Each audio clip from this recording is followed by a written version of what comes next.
What's up guys, the Airsoft Tech here. So today I'm gonna talk about semi-auto problems and how to fix them, what the problems might be and all that stuff. As far as I know, a lot of people get a semi-auto problem that can occur in a, with a different scenario. It might have a couple of different problems with it. Was your gun, always like that, or it happened before or after this or that, or what time it's worse and all that stuff. But I'm gonna do a little bit of talk about what can do this or that, or all that stuff. So basically, the cutoff lever, that's that guy. That's the guy that's right there. That's basically what makes your gun semi-auto, because your gun, airsoft guns, AEGs, are just full auto, and you have that guy that makes it semi-auto. Otherwise, it will just be semi-auto, full auto. If you remove that guy, your gun is just full auto all the time. It doesn't care. You can remove your safety too, your safety lever. You can remove that guy right there, and your gun is just full auto, safe semi, full auto. It's just gonna full auto all the time. So that's basically it.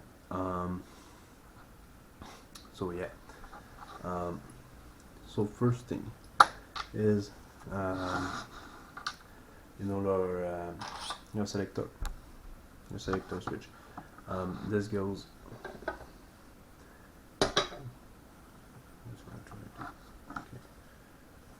I'm just gonna close it. The selector switch basically is that way, and that push into the little arm that is right there inside the cutoff lever and pushes all the way. So sometimes some cutoff lever in some gearbox doesn't go all the way in, but they detect you're semi-auto anyway. So that's a thing you can check, because sometimes they are just too far and they are kind of between semi and full auto. And sometimes your selector switch goes too far and kind of get in the way of the safety arm.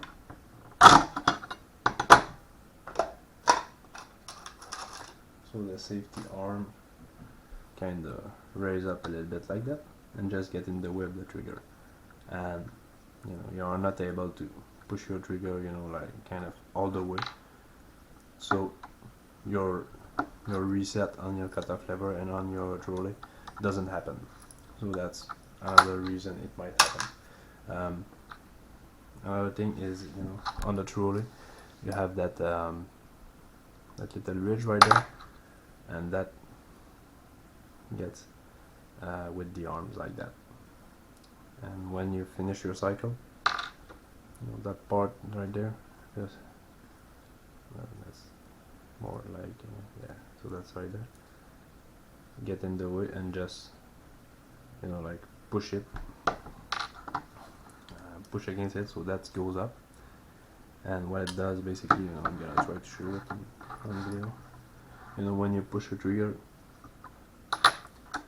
that thing, when you push the trigger, that thing goes in there, so it makes contact. But when you're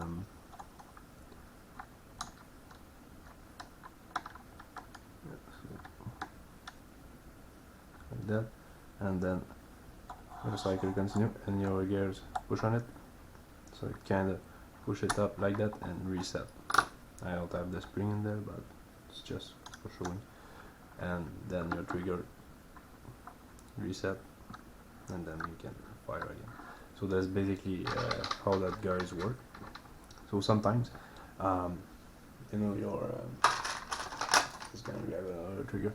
Your trigger is too tall in there, so when the reset kinda happen, it just stick in there and it jam.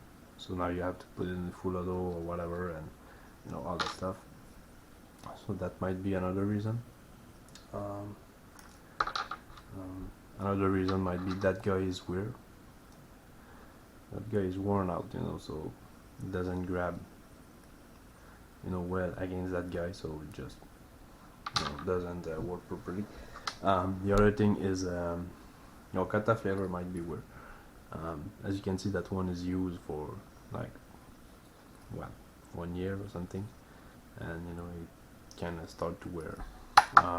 But those are the one that comes with the EPS gearbox, and those are not really solid. Like those are ZCI, and they are, you know, in steel. And you have Lonex gearbox, not Lonex gearbox, but Lonex one. Yeah, they are with those gearbox. I don't remember, but anyway, nah, they are not. So you have Lonex that does those shiny ones. I think I have one right there. Those are pretty solid too. Yeah, right there. You know, like those are really good too. Those are solid. I think they are in stainless steel or some shit like that, because they are lightweight. But those are really good too. But it all depends into your what kind of trigger assembly you get. You know, sometimes those triggers don't work, and sometimes you know, those kata flavor don't work with those and all that stuff. So sometimes, you know, maybe change one of those things and it might help you.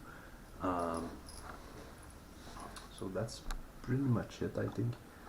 Yeah, so kata flavor, all that. Oh yeah, maybe your gear is worn out. You know, that like teardrop shape in there. Sometimes they get super round, and then just start to wear out. If you have a super solid, you know, kata flavor, it might wear out your gear if you have, you know, super cheap gears, you know, like the one that comes with your gun and all that stuff, and you buy a really good steel kata flavor.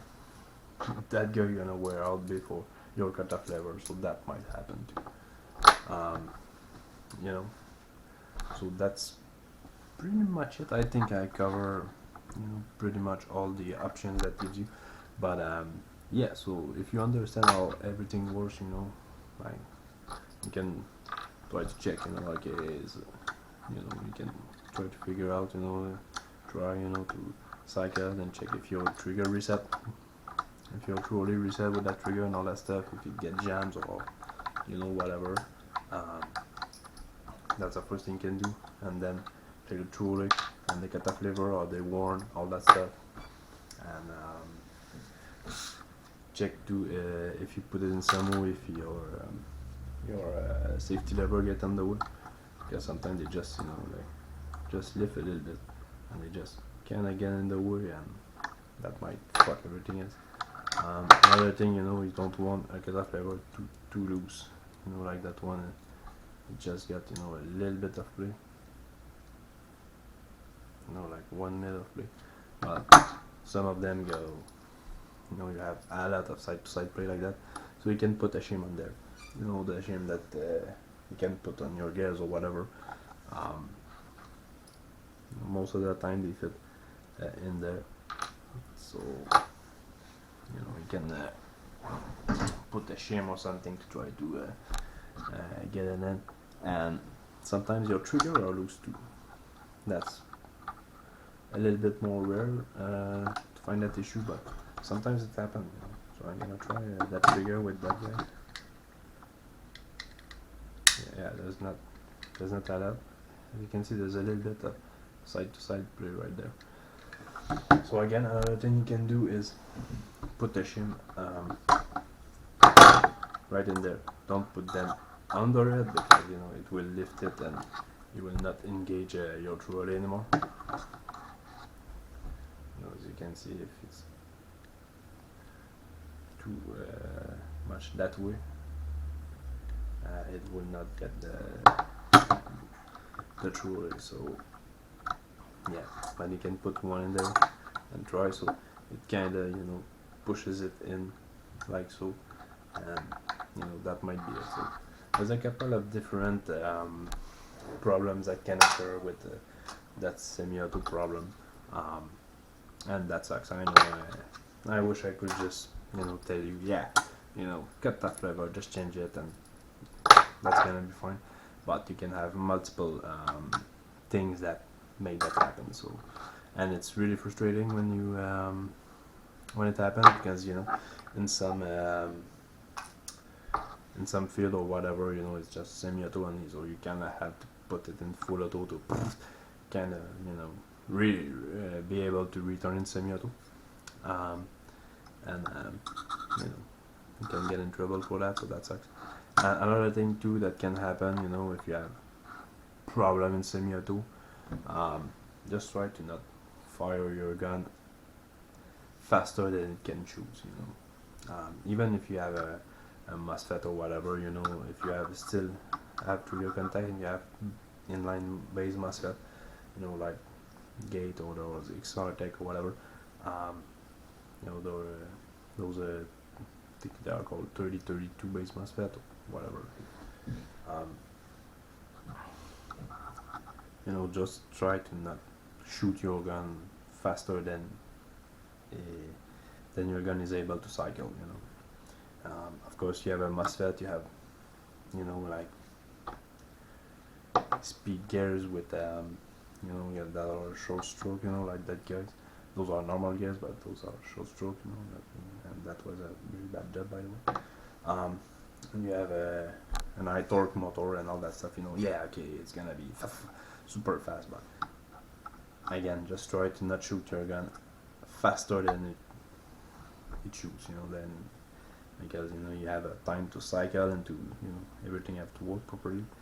So that's how the competition of the one that shoots faster than the other. But yeah, so those are the commands that can happen if you have like an optical MOSFET. Those are different problems, because you probably don't have that, and you probably don't have a true relay and all that stuff. So those are other problems. And if you have a clicky trigger, those how they call micro switch. If you have a micro switch, that might be again other problems that can occur and that cause those problems. But yeah, so that's basically it. So those are the things you have to check if your guns is not working perfectly in semi-auto. Yeah, so that's pretty much. So I hope you guys enjoy. Don't forget to like, share, subscribe, all that good stuff. And I hope you have a great day. That was the Airsoft Tech, and I'll catch you in the next one.